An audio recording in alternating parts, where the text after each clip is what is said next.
do I have a particular animus against the left, let's say? It's like, well, probably. Okay, why? Well, first of all, I'm a university professor. It's not like the universities are threatened by the right. They're threatened by the left, 100%. And they're not just threatened a little bit, they're threatened a lot. And that threat made it impossible for me to continue in my profession the way I was. And it cost me my clinical practice too. And that's not over yet, because I have 10 lawsuits against me out right now from the College of Psychologists, because they've allowed anyone to complain about me anywhere in the world for any reason, and have the choice to follow that up with an investigation, which is a punishment in and of itself, and are doing so. And then I've been tortured nearly to death multiple times by bad actors on the left. Now, I've had my fair share of radical right-wingers being unhappy with what I've said, but personally, it's been the left the whole time.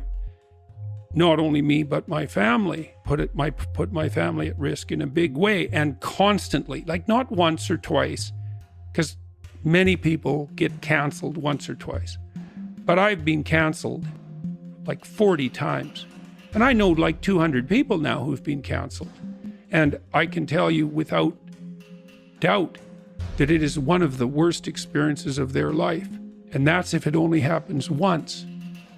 And then I also know that the communists killed 100 million people in the 20th century, that the intellectuals excused them for it nonstop and still haven't quit, that almost no one knows about it, and that the specter of resentful Marxism is back in full force.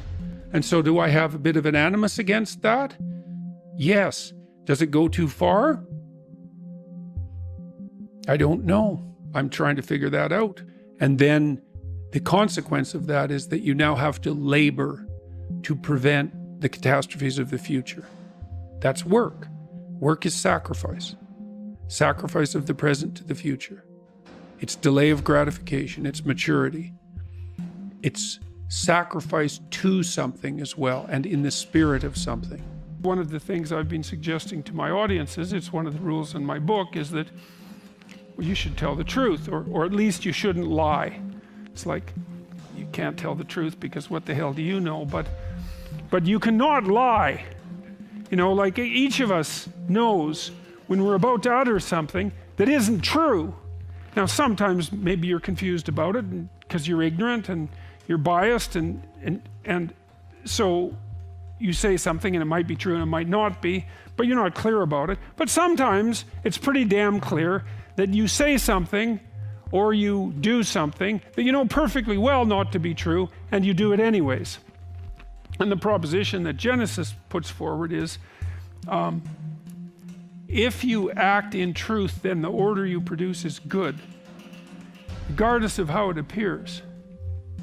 It's an axiomatic statement of it's an axiomatic ethical proposition that the job of whatever extracts order from chaos is properly done if it's done in truth. And that's worth thinking about, because it might be true. And then the question is like, well, do you believe it's true? That's a good question. It's not a religious question even, it's a practical question as far as I'm concerned. And my sense is that people just believe that this is true, deeply. And the way you can tell that is not by what they say, but by what they do. And so, for example, one of the things that you might observe is that, you know, if you love someone, your children, let's say, you don't tell them that the best way to get through the world is to lie about everything all the time. You don't sit them down and say, look, this is a corrupt enterprise, and altogether, and you can't trust anyone because they're always lying about everything. And your job is to become the best liar you possibly can become, because that's the way to get to where you need to get to and to set the world straight. No one ever does that. And so if they don't do that, which would be belief in the lie, then they must assume something that's approximately opposite. And I would say that most people are not pleased when they catch their children in a lie. And so then you have to ask, well, why is that? It has to be because people believe that the truth is the proper way to proceed.